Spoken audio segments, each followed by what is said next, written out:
Anybody who would have a HDMI to VGA converter here for laptops? No.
Good morning. Is this mic working? No. Can you hear me, or is it with the mic? Yeah. Okay, great. So as you can see, I am not Jan Peleg, and therefore I will not speak about advanced machine learning. So sorry about that. Jan didn't show up. We don't know yet why, but therefore I decided that why not do a little impromptu Scikit-Image tutorial. And of course, you also have the tutorial on parallelism that is in the other room, if you were more interested in advanced machine learning and not so much in image processing. So this tutorial will be like a mixture of two tutorials that I gave in the past, one at the last EuroSciPy conference last year, which was more an introduction to image processing with Scikit-Image, and the one that we gave at the SciPy US conference also last year, which was more how to do machine learning with Scikit-Image and Scikit-Learn, so how to use machine learning for image processing. So it's still connected to machine learning. For the tutorial materials, the one for the introduction are not online, but the machine learning with Scikit-Image is in the main Scikit-Image repository. So it's for, if you go to github.com Scikit-Image, you have a Scimage tutorials repo, which is where most of the tutorials done by Scikit-Image contributors are, and you can clone this repo, so you have a lot of tutorials, not only the one I'm going to present now, but if you just want one of them, like if the network is really bad, you can go to lectures, and then it's a machine learning tutorial. I think it would be enough to have just that one. I hope so. Ooh. Sorry, so lectures and then machine learning. That one.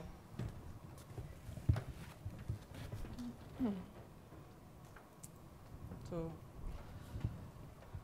I let you just 2 minutes to download the materials.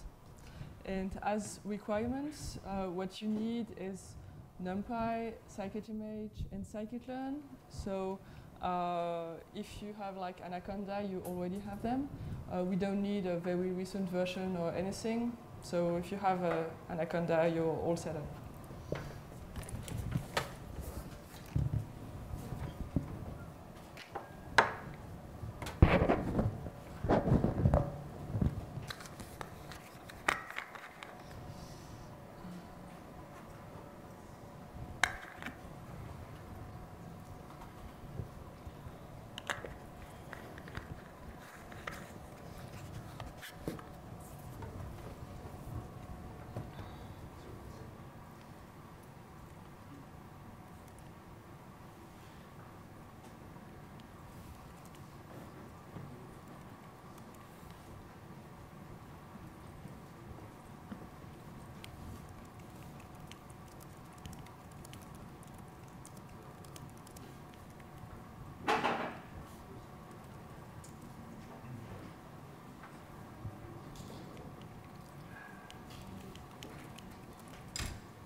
So let's get started. So good morning to everybody. For those of you who just came into the room, so the tutorial on advanced machine learning has been replaced by a tutorial on image processing and machine learning. And I'm going to start with a short introduction to Scikit-Image. Just to introduce me, I'm Emma. I'm a researcher in material science, doing quite a lot of imaging for my research, and that's how I started. Can you hear me okay? Or? Yeah. I started working with image processing, and now I'm one of the core contributors to the Scikit-Image package. So Scikit-Image is the scientific Python module for image processing. So what is image processing? It's the manipulation and transformation of images to extract some meaningful information out of these images, and it's used in quite a lot of application domains like medical imaging, satellite imaging, bioimaging, but you also have another branch of image processing, which is computer vision. So computer vision is, for example, to detect objects, like for the automatic processing of videos, to say that, okay, there was a car here in this image, and for self-driving cars, for example, this is something that's going to be more and more important. So for computer vision, you have other packages that you can also use in Python, like OpenCV, for example. And Scikit-Image is more dedicated to scientific applications like biological or material science kinds of images, rather than like detecting that you had a kitten or a dog somewhere in your picture. For this, either classical computer vision packages or also deep learning or machine learning packages like Keras, for example, may be more suited. So who in this room has already used Scikit-Image, just to get an idea? Okay. Who is doing who is doing image processing but is not using Scikit-Image? A few people. So what are you using typically? OpenCV or other tools? No, mostly OpenCV. Okay. So Scikit-Image, it's an open source BSD package. So like almost all packages of the core scientific Python ecosystem, it's a library. So it's not an end user application. Like, I don't know if some of you have used ImageJ in the past, for example, to process images where you have this GUI and menus and so on. So Scikit-Image is more a library that you can either use as an end user, programming, calling functions and so on, but you can also reuse it in your own software, like some large facilities. Synchrotrons, for example, are using Scikit-Image to build their own application-specific packages.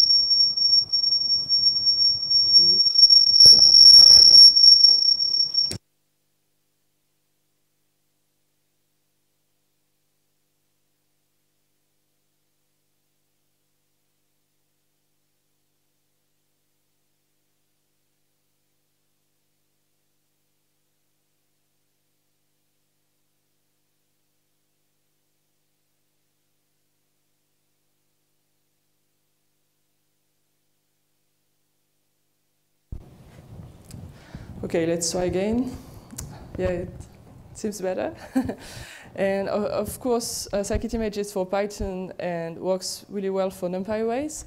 One specificity is that Scikit-Image works with 2D and 3D images, so that I don't know if some of you use microscopy, optical microscopy, or electron microscopy, or other people might have images coming from 3D imaging techniques like MRI or CT, tomography.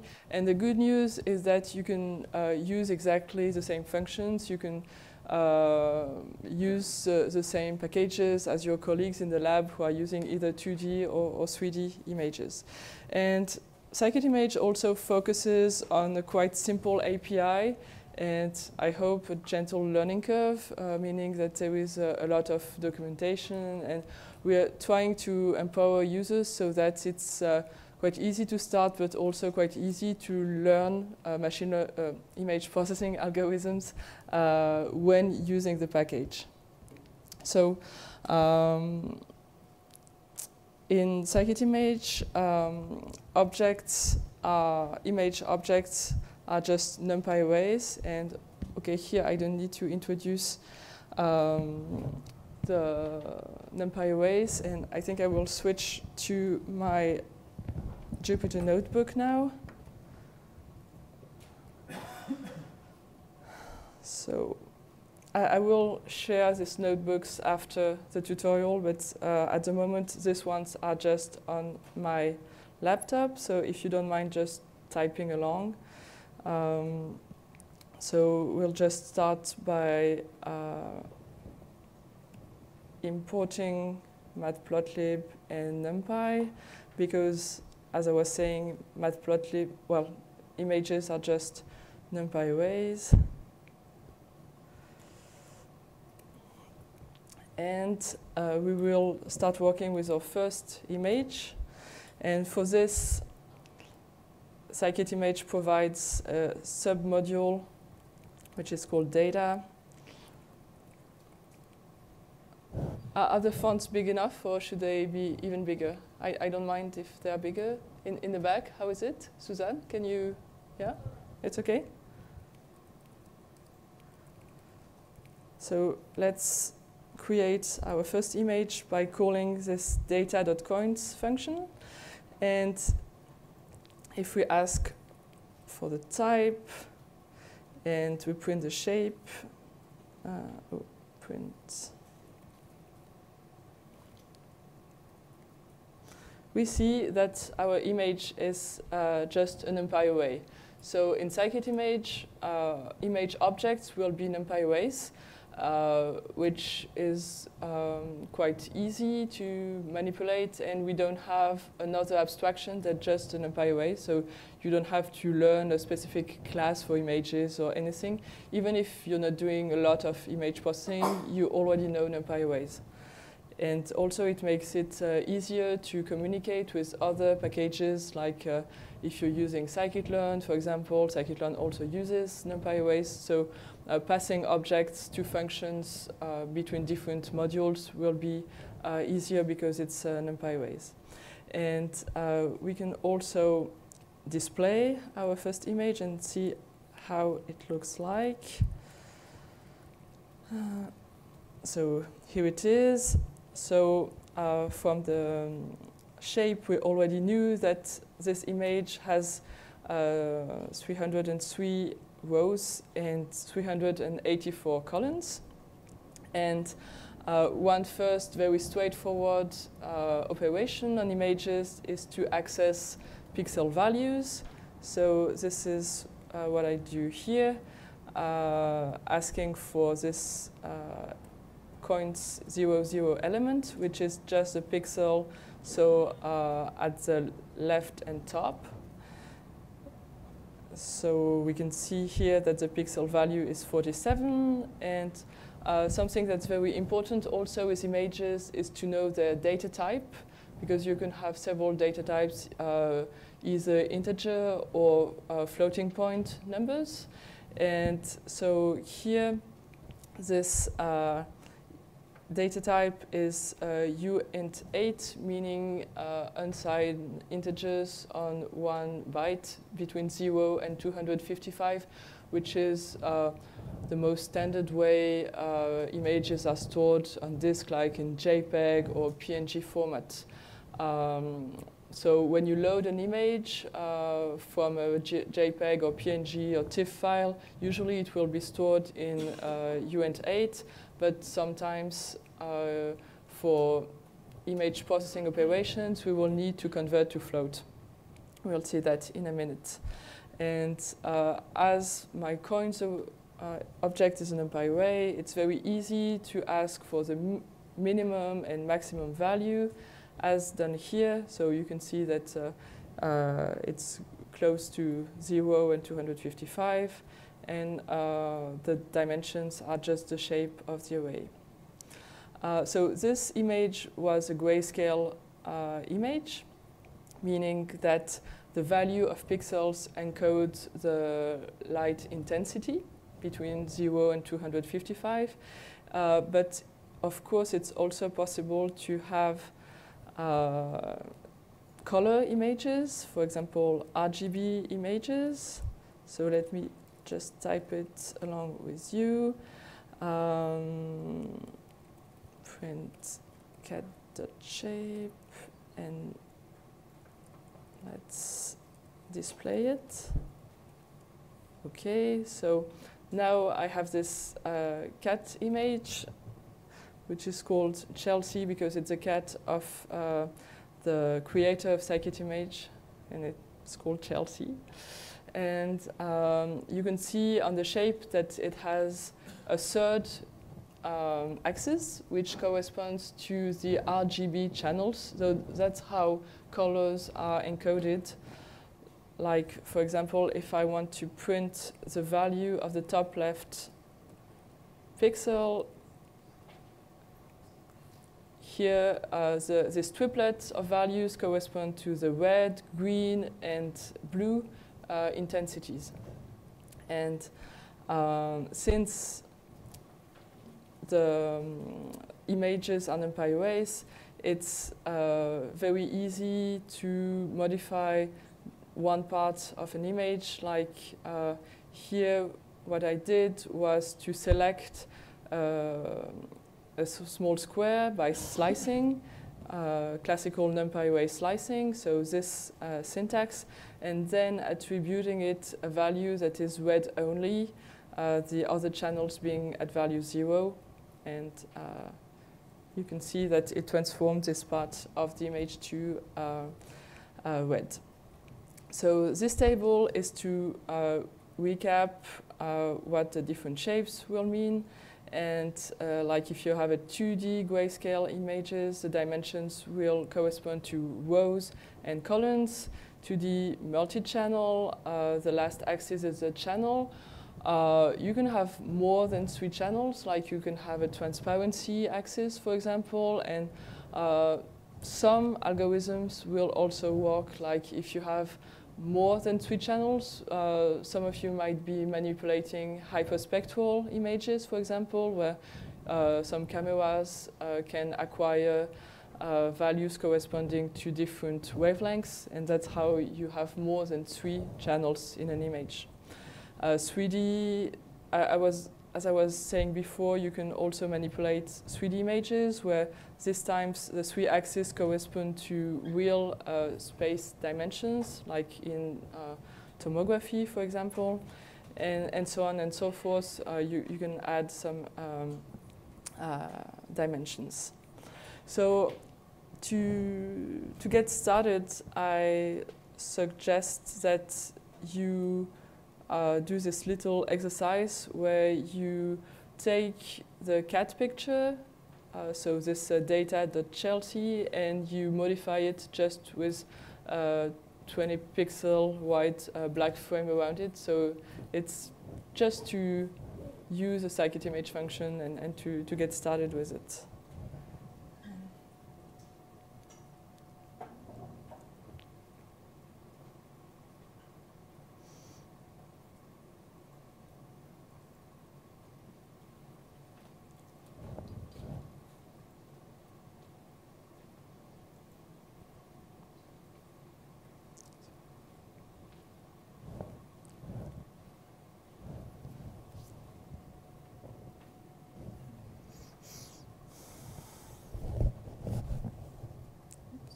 Sorry.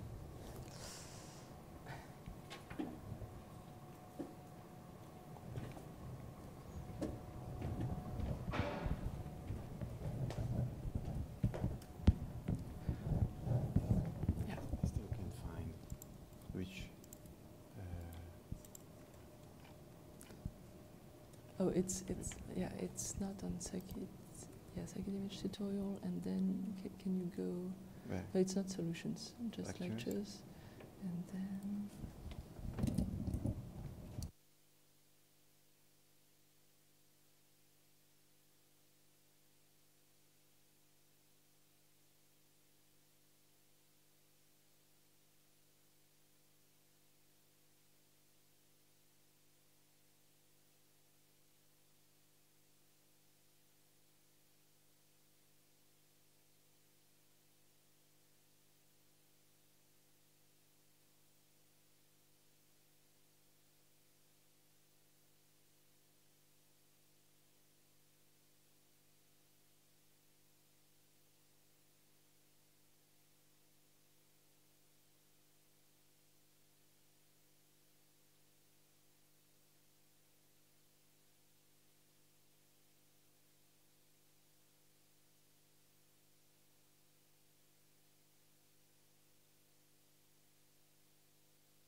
So some people ask me, this notebook is not online. It's I will switch in a couple of minutes to one which is online, but this one is just to get started gently on Scikit image. So you can just start from a blank Jupyter notebook, or even type in IPython, or just to write a few lines of code with Scikit image.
Do you want me to give the solution, or are you still?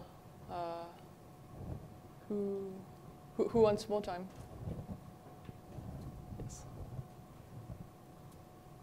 Who needs coffee? I do.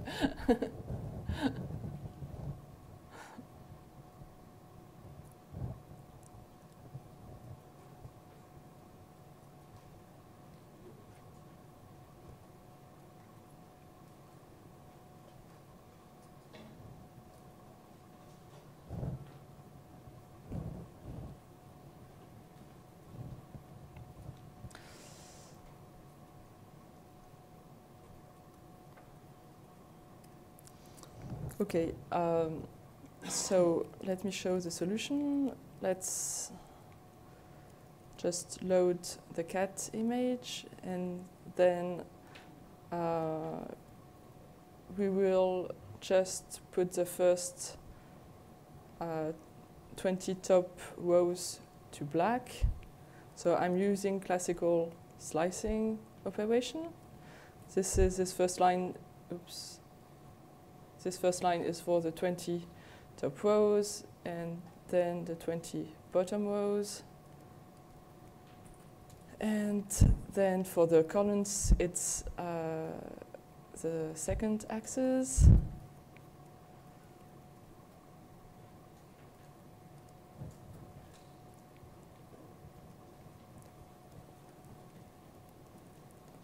And after, we can check. Haha. Yes, that was data.Chelsea. That's the beauty of live typing. Okay.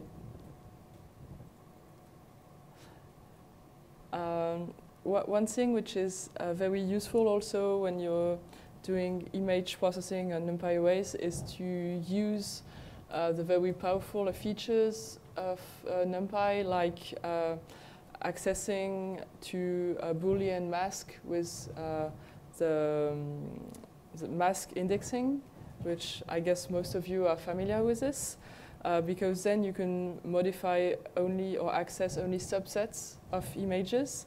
Like, so here I'm working on this coins images that I can just reload in case you didn't have it. And let's say here I create a mask which is all pixels under a value of 90. So this is classical NumPy syntax called masking or masks. And here I put all the pixels corresponding to this mask to 0, which means that I will modify only a subset of pixels, but not pixels corresponding like to slices or pixels which are defined by a Boolean condition. So this is very useful for image processing. So here in this subplot, here I displayed the mask, and here the modified initial array where pixels where the mask is true were set to black. Okay. One word about pixel values. So I just said before that it's possible to have integer but also floating point value images. And in Scikit-Image, we use a convention that is, oh, thank you, that's very nice. So for unsigned integers images, so images encoded on 1 byte, the limits of pixel values are just set by the data type. So it's quite straightforward. It's between 0 and 255. For 16 bits images, so 2 bytes, it's also the limits between 0 and 2 to the power 16 minus 1. And but for floating point values, in theory, you could take all the possible values between minus infinity and infinity. In Scikit-Image, we use a convention that is images will be between 0 and 1, which can cause problems because it imposes quite strongly on you that you use these boundaries. It also helps to have good default value for some algorithms. So there are some pros and cons of this convention. We are not sure to keep it in the future, but at the moment, floating point values are supposed to be between 0 and 1. So here, in this example, I show what can happen when you're using floating point values. So I load this camera image, which is of data type uint8. And let's say I want to multiply it by 2. So for NumPy array, that's a completely valid operation. However, I have potential overflows because I can go above 255. And as you can see, the result looks weird because of the overflow. And when you want to avoid such potential problems, what you should do is converting an image to floating points. And when you do this, so let me type it with you. Well, you do from Schimage. So Scikit-Image is imported as Schimage. Sorry, I should have started with this. It's like Scikit-Learn is Clearn, Scikit-Image is Schimage. And one function lying at the root of Scikit-Image is image as float. And you also have image as ubyte to convert back to integers, and then you just call this function on the camera array, and you see that now, so camera float has a floating data type, and its maximum value is 1. Okay, and to go back, it's image as ubyte, but then Scikit-Image will warn you that you have a possible precision loss. Of course, you have more precision with 64 bits floating point than with 8 bits integer values. So maybe just a few remarks on what we have seen now. Most Scikit-Image functions take NumPy arrays as input parameters, like here this image as float, and they also return NumPy arrays. So it's a syntax that is consistent through the whole package, which makes it quite easy to have like pipelines of operations where you have one first operation returning an NumPy array, and you feed the output as input to another function, and so on. So that's what you will be doing most of the time.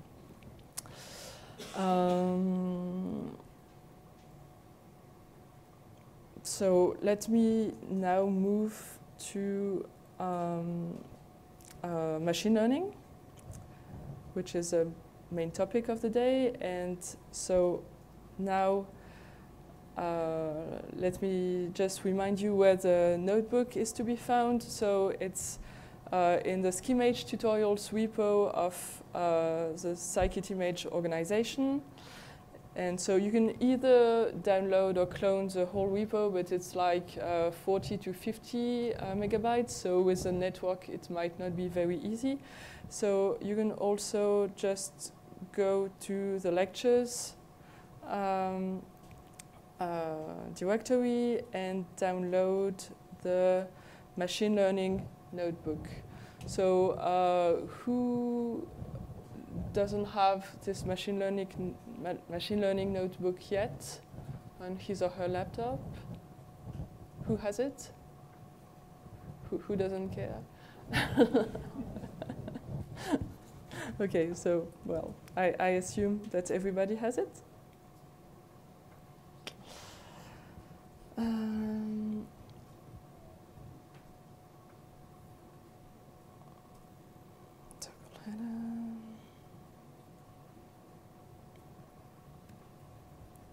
Yeah.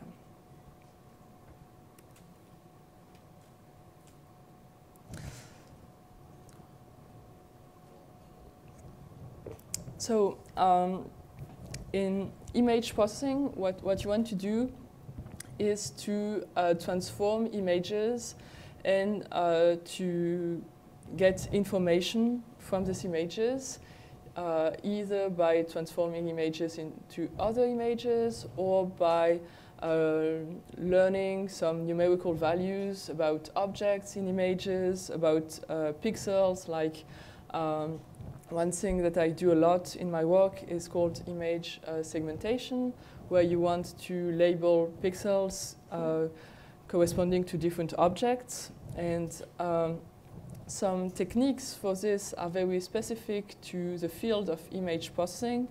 They use a lot the spatial structure of images, where you have pixels and their neighbors. For example, doing diffusion operations in these images, or other techniques are called mathematical morphology, where you use also the information about neighbors of pixels. And these techniques are useful only in the field of image processing. However, it is also possible to adapt some machine learning techniques that are very generic to image processing. And we'll see a few examples of this during this tutorial. So I will start by a very short introduction to machine learning. So, so who doesn't know anything about machine learning? Just to, I mean, it's okay, right? It's a few people. So I'll go quickly with this tutorial, but just to be sure that we can all start together. And it's adapted from the Quick Start tutorial from the Scikit-Learn documentation. So a machine learning problem can be described in mathematical terms by considering a set of what is called samples. So samples are just numerical vectors that have all the same dimension, and if one sample is more than just one number, it's multi-dimensional, and the different values of the vector are called attributes or features. So we'll use these names, features, and samples. And typical machine learning tasks are classifications, like you have your samples, and they belong to several classes, and we want to learn from labeled data how to predict the class of unlabeled data. So how would this transpose to image processing? Let's say that we have an image and we have examples of pixels belonging to image, to object of interest and background, and we want the algorithm to label all the pixels of the object and the background. Or if we have images of kittens and dogs, we want to label automatically the cats and dogs. We also have other image machine learning operations like clustering, where we want to group together similar samples. Oops, sorry. And this could correspond to grouping automatically, like images of people or animals, etc. So what is a sample in image processing? So I just said that a sample can be any kind of vector.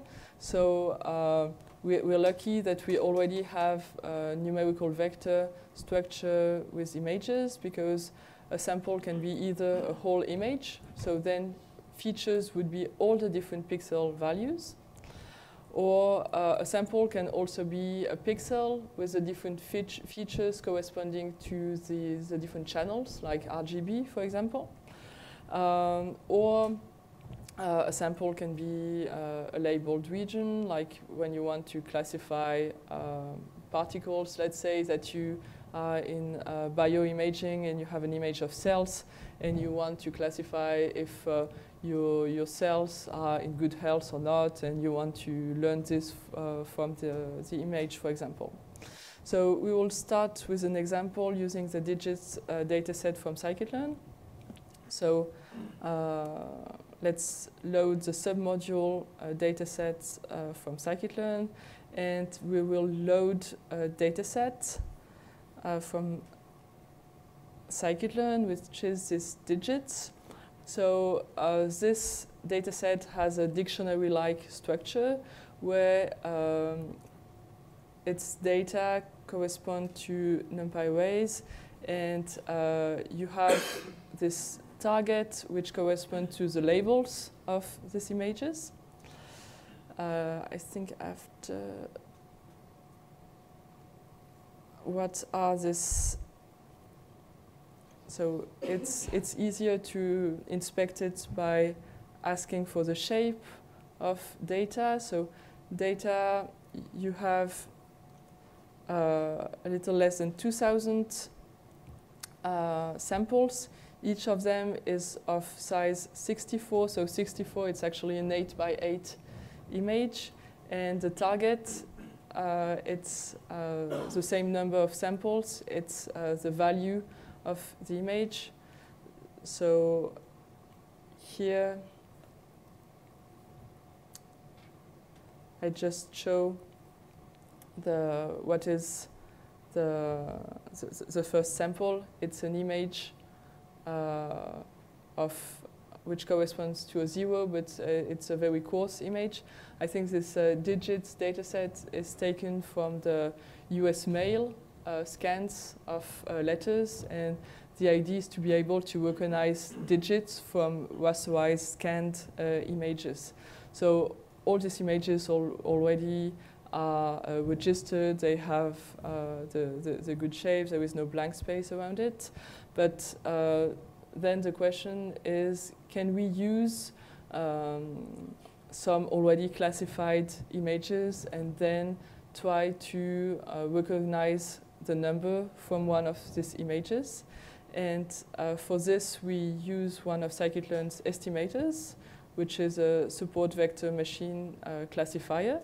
And we will do something which is very classical in machine learning, which is to use one part of the data set, so a subfraction of this almost 2,000 samples, and to find the best way to separate the different classes. And then we will apply this classification to unlabeled data.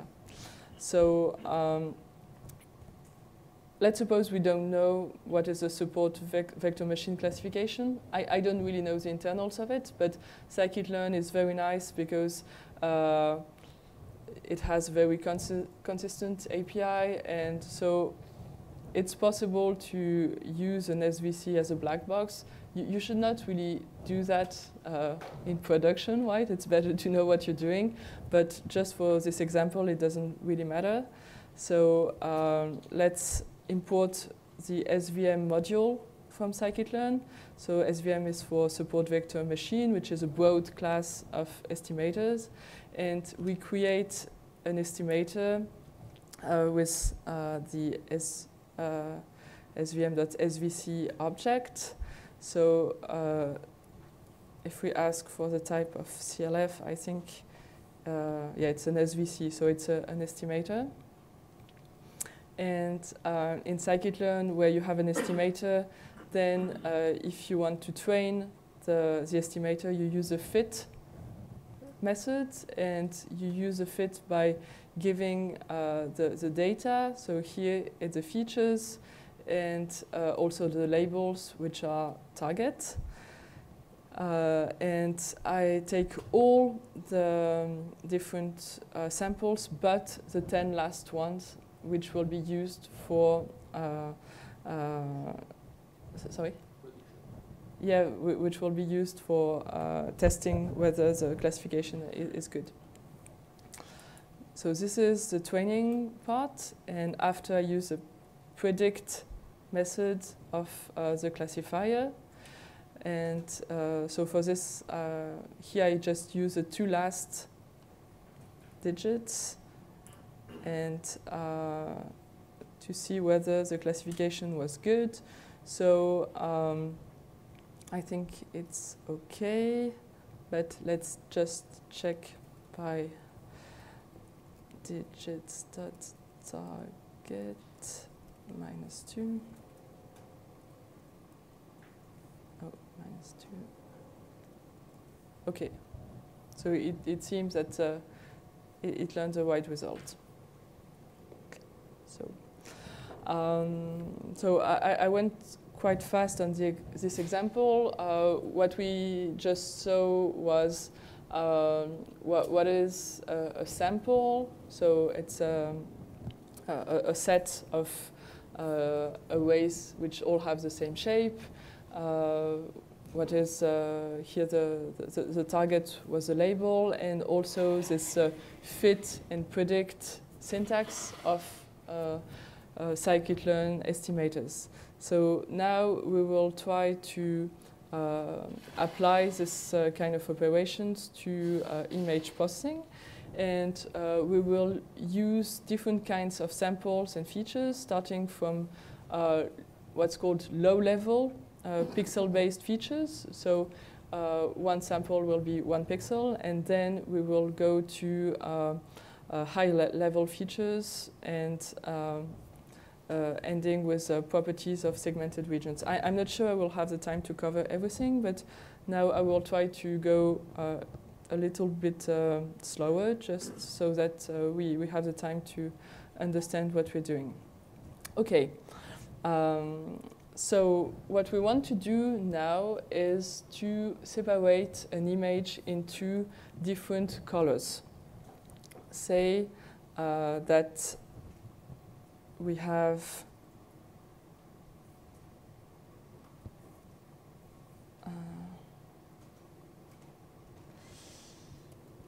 so let's say that we have this camera image.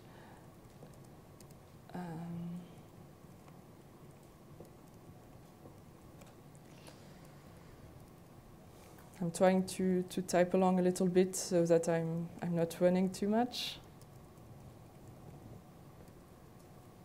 Oops.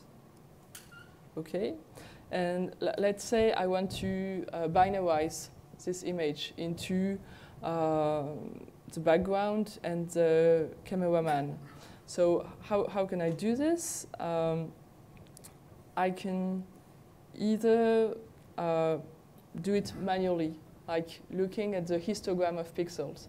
And this is something that is completely okay to do when you're starting to look at an image, you don't know it really well. Plotting the histogram of pixels is usually a good idea to know about the structure of the image. And you can do this by calling the histogram function from the exposure submodule. So as a rule of thumb, usually functions of Scikit-Image are found within submodule. So you just have to learn what is inside submodules, and if you don't know what is, I personally don't know exactly by heart where all the functions are in different submodules. So what I do usually is to go to the Scikit-Image website. Do I have a network? Yes, I do. And I go to the documentation, and there is an API, and then it's possible like to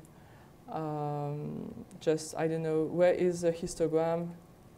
Okay, it's in exposure. That's how I find it again.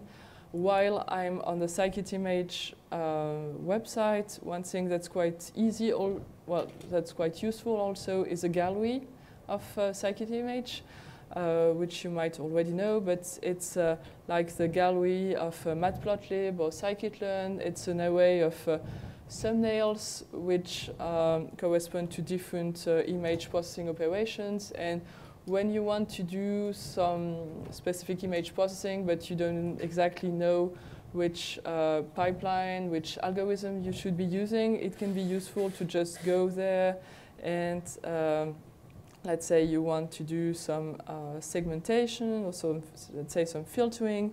And for example, for denoising, you see that here there are quite a lot of different denoising algorithms. So it's a way to learn more about image processing. Okay, so let's go back to the tutorial. And I want to plot the histogram. So that's what I did here.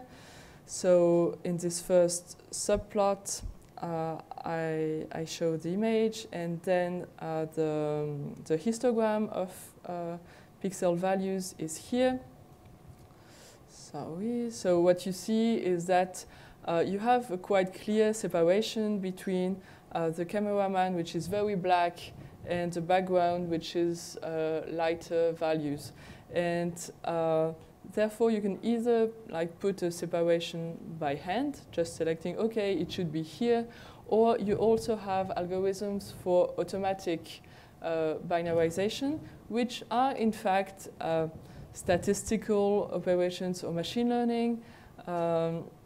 This is this O2 thresholding algorithm, which will separate the pixels into two classes. So it's exactly a classification, actually, algorithm. So attributing different labels to pixels. And it will do this by trying to maximize the variance between the two populations. And it's the same as minimizing the variance intra the two populations. So behind the scene, it's actually a machine learning algorithm, although you don't have to learn to know this. And so if I call this filters.threshold02, threshold. So you can see here that there are quite a lot of thresholding algorithm on the camera. Okay, so it's 87, and here I just plotted the contour line of this O2 threshold value. You can see that it's quite good to segment the image into cameraman and background. What I can also do is to just display a mask, which is camera smaller than val. Oops. Great, thanks. Yeah. So it's not perfect, but it's always possible to remove these pixels by further post-processing, like mathematical morphology. I won't cover that here, but it does quite a good job. And also, what's possible to do is to call this try all threshold method. So we have this meta function for the thresholding operation, which calls all the different thresholding algorithms that we have in Scikit-Image, and then you can select the one that you prefer for binarization. Okay, so this is the typical workflow that you would use to binarize an image, but then what would you do if you had like an Rgb image? Because O2 per se doesn't work on Rgb images. It will, you can either call it separately on each channel, but then how will you merge the information? Or you can just mix together the three channels, but then it doesn't make any sense at all, so you should really not do that.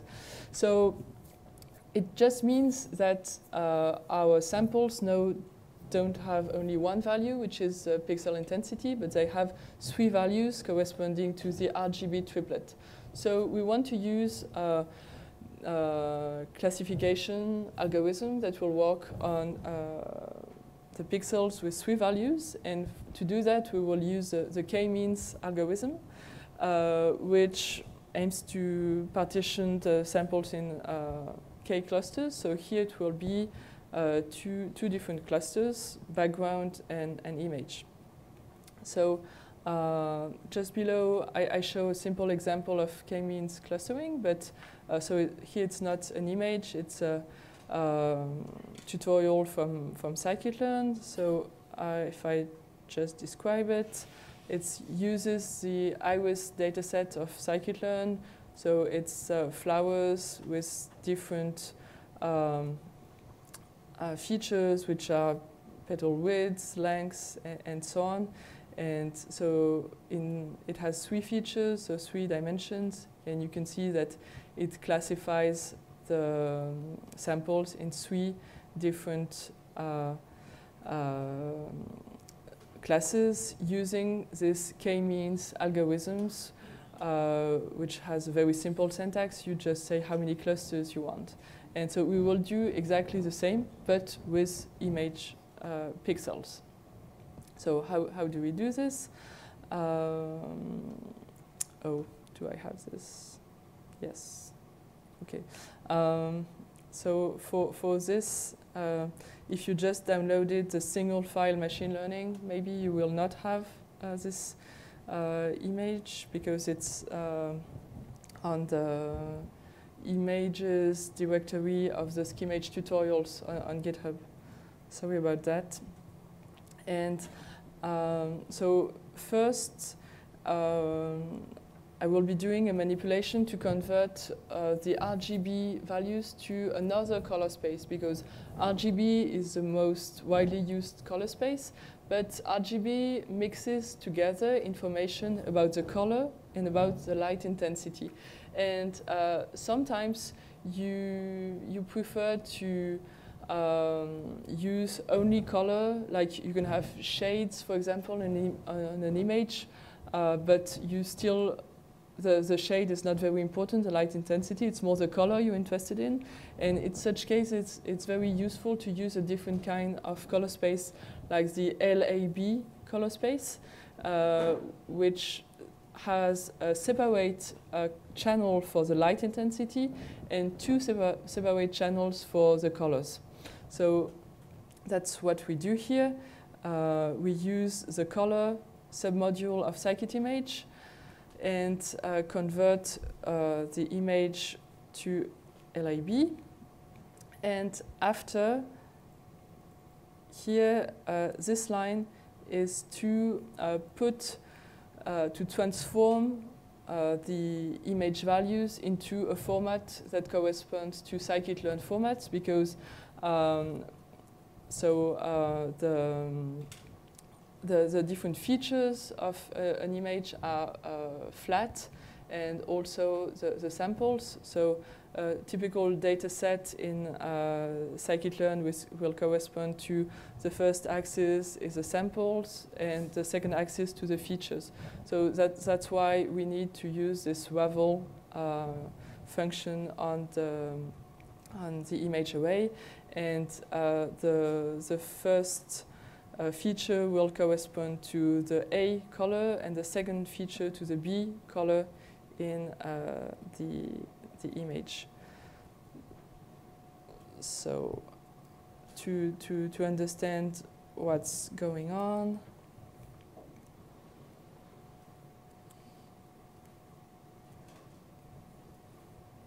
print imlab.shape, print data.shape. Okay, so the initial image had this shape with the third axis corresponding to LAB colors, and then for the new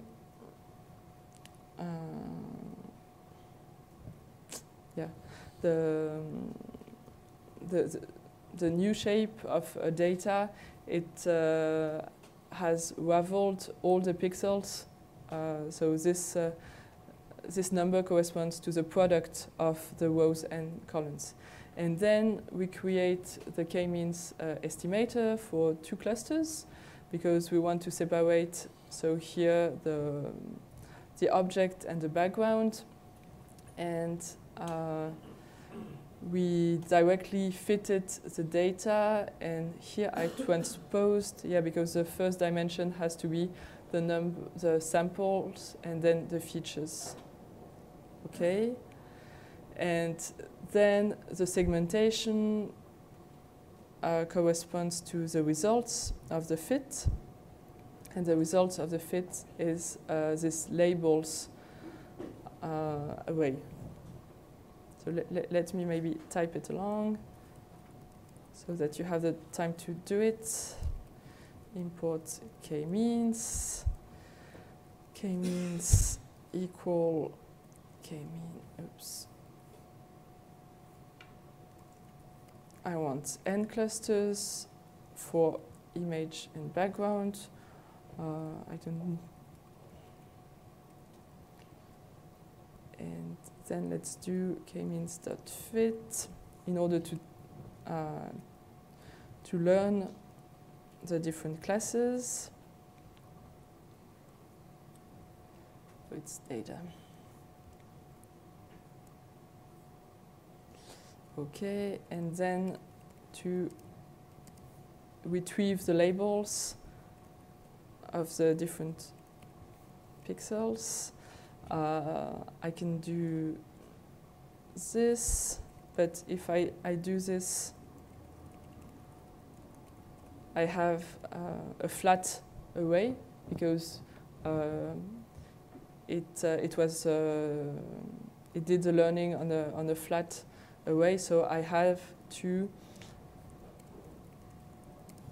reshape it so that it has the same shape as the original image, but without the color space axis. Okay, and then I can show the segmentation. Any questions about this? Yes. So basically, you are fitting the algorithm using one, because the color space has like these three axes. Yeah. A and B. And I didn't use the L. You don't use the L. Yeah. And you fit A versus B.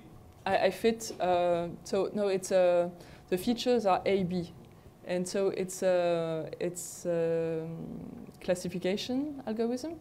No, it's a clustering algorithm. Sorry, so that it's a non-supervised algorithm. You don't have a training set. So it does the clustering, trying to put together samples that are close together in feature space. It's what we had in this iris dataset here. So you don't have labeled data. You want to learn the classes directly. Like here you have all these different data. And what the k-means does is that it clusters together points which are close together in the feature space. It's really like the Otsu algorithm. It tries to maximize the intercluster variance and to minimize the intra-cluster variance. So it's like the points are the A value, and you say put together the A that has a similar B. No, it's put together the pixels that have similar A and B values. Okay. Yeah, with so here instead of 3 different axes, I have 2 axes which are A and B, and I want to put together pixels that are close together in this A and B space. And that's the result of this segmentation. And why did I take only A and B and not the light intensity? It's because, as you can see here, there is a shade. And so the shade is actually background, but it's really darker, but it's a color that is quite close to the rest of the background. This is why I wanted only this A and B. So this example also shows that in machine learning, obviously the estimator that you're using is important, but the data that you're using are very important. So it's feature selection is a well-known problem in machine learning, and here I did this careful selection of only the A and B channel. So like if you would have used all the Rgb, so classification with 3 features, yeah, maybe he would have like... Yeah, it would have worked less. Yeah. And so it's of course possible to generalize this method that we just saw to more than 2 clusters. Like, so here I load this image of some nice floor in Spain, and let's say that I want to posterize this image in only 4 color values.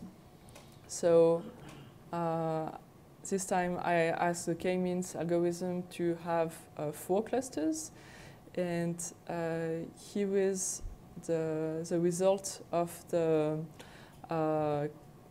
clustering. So here, this line, what it did was to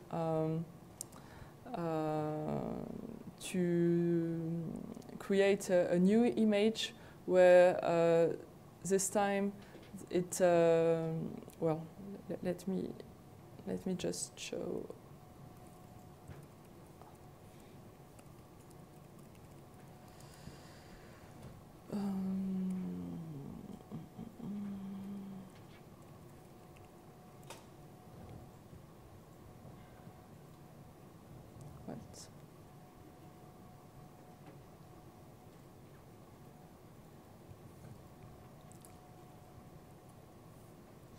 Okay, so the values of the segmentation are just 0, 1, 2, 3, 4, so the labels. But let's say I want to attribute to one label the average value of all the pixels that were attributed this label. And this is what this label to Rgb function does. So it's quite useful for this kind of operations. And I think you can have other operations than just taking the average. But here, that's what we're using.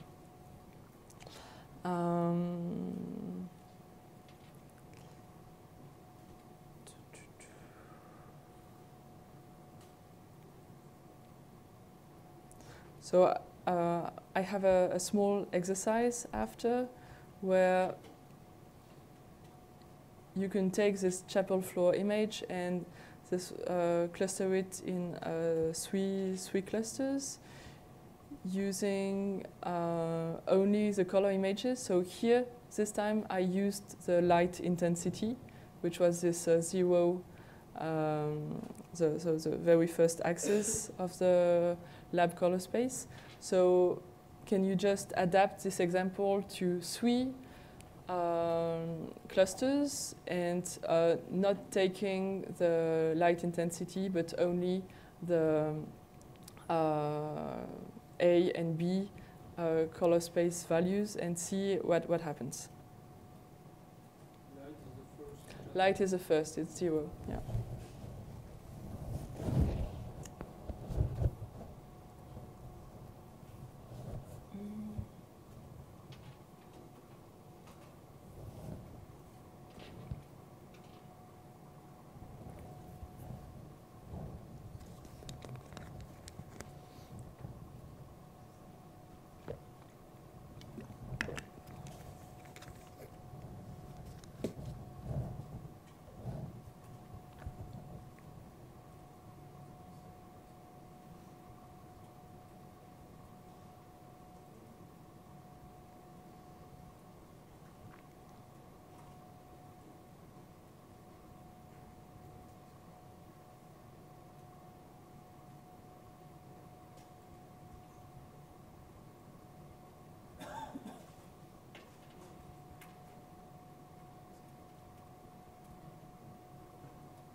I let you like 2 to 3 minutes, and I will just show the solution. And after, I will just go very fast to a few other examples where I won't expect you to type along, but just to give you an idea of what can be done about image processing and machine learning. So the rest will be very fast. But it's just as an illustration.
Yes.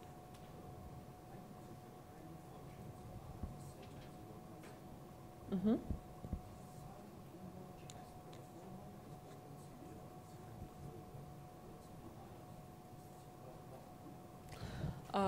So thank you for the question. So the question is, compared to OpenCV, what is the performance of Scikit-Image? Because some functions have the same name, and usually the name of a function is the name of an algorithm. So we tried not to be innovative in terms of function names, because it's better if the name of a function is self-explaining. In terms of performances and what's behind the scene, Scikit-Image uses mostly NumPy, and there is also some SciPy code, like some SciPy.ndImage functions are called, and it's a bit less efficient in terms of CPU time than OpenCV. Because OpenCV is C or C++,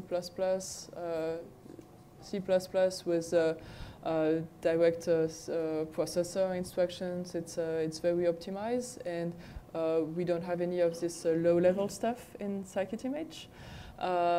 We are trying at the moment to so there will be typically a factor of, I don't know, 3 to 5 or something like that. It depends very much on the algorithm, actually. What we are trying to do, we also have a lot of Cython code. It's either NumPy when it's already vectorized operation, or we have a lot of Cython.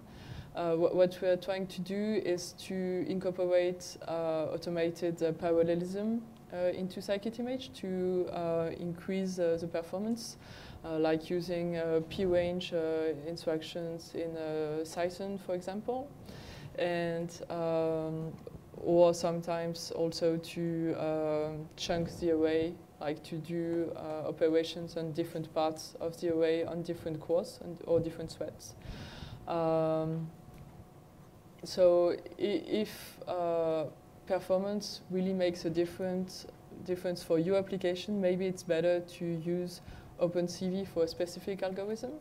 What you get for free in Scikit-Image is that you can have, for example, 3D images, which you cannot have with OpenCV. So it's really a matter of trade-off. I remember that last time I talked about Scikit-Image, somebody asked me whether we were collaborating with the OpenCV guys, which is a very good question. It turns out that we are not at the moment, mostly because the development happens in C++ and not so much in Python. But like in terms of, for example, documentation, or we could be collaborating more. But, does it answer your question? Okay, great. Yes, Giovanni? Does the Scikit-Image run in PyPy? Does it run with what? PyPy? I'm not sure, actually. Does NumPy run in PyPy? There is a special NumPy. Because and can you do Cython also? Or then I don't think it works, because you have a lot of Cython code with PyPy. So here is the result of the exercise. So I just removed the 0 light intensity channel compared to the previous example, and I asked for 3 clusters instead of 4. And what you can see is that the black and blue tiles were merged together because both are quite grayish. And that's why they were considered different from this yellow and this brown tiles. So this was just for an illustration that selecting the features is actually very important for the end result that you get. So now, brace, I'm going to run through the rest of, not all the rest of the tutorial, but just give you a few illustrations. Where, so just before, what we did was what's called vector quantization, that is clustering our pixel vectors with different populations. And here pixels were characterized only by their color features. We didn't use the structure of the image where we have spatial proximity, which is very important information because neighboring pixels usually correspond to the same object, right? And for this, you have the SLIC algorithm, which is a segmentation algorithm, which does k-means, just what we did, but using both space and color features, right? It will add some features which correspond to the XY or XYZ location of pixels. And so this is what is done here in this spices image, where I also converted to LAB. And so here I'm just doing the k-means clustering as before. And you can,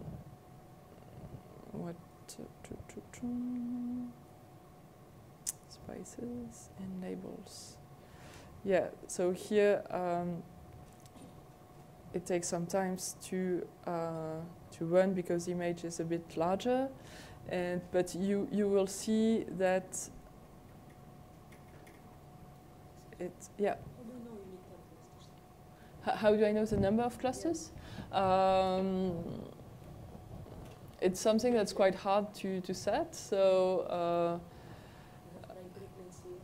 what you can do, for example, is to get measures about this variance between clusters. And for example, if you have two clusters that have very low variance between them, maybe you should merge it. But selecting the number of clusters in clustering is actually a very hard problem, and you have a lot of academic literature on this. But I would try to use information about the proximity between clusters to decide whether they should be merged or not. So here is the boundary between clusters, and you can see that it's a very noisy image, so that it would be better to use this spatial proximity information between pixels. So we use this SLIC algorithm, which is in the segmentation submodule of Scikit-Image. And so here we ask for a lot of different segments because SLIC will separate an image into superpixels that are quite square. And it's better to do at the beginning an over-segmentation that is very little regions that can be merged together. And is it running? So this is the result of the SLIC algorithm. You can see that the different regions, their boundaries lie quite well at the boundary between the different kinds of spices. So this is quite good.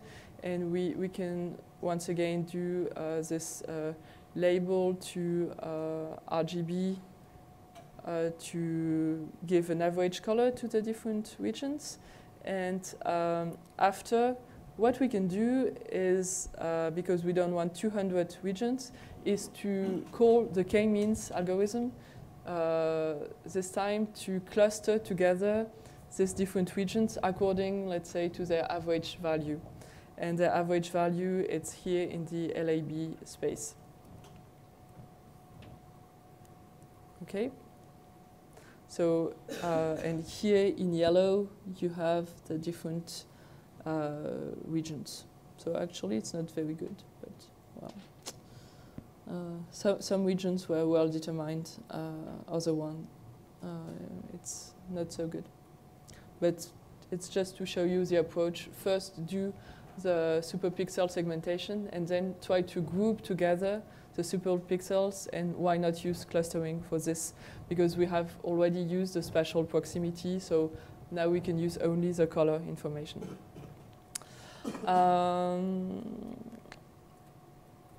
Then here I have another example where we increase the number of pixel features. Instead of using only color information, we will use also texture information. And this is done using Gable filters. So we don't have time to see all of it, but so Gable filters are local filters. It's a Gaussian kernel modulated by sinusoidal wave. So it will give information about spatial frequencies. Do we have like very high frequency, or is it a flatter region? That's what will be encoded by these Gable filters.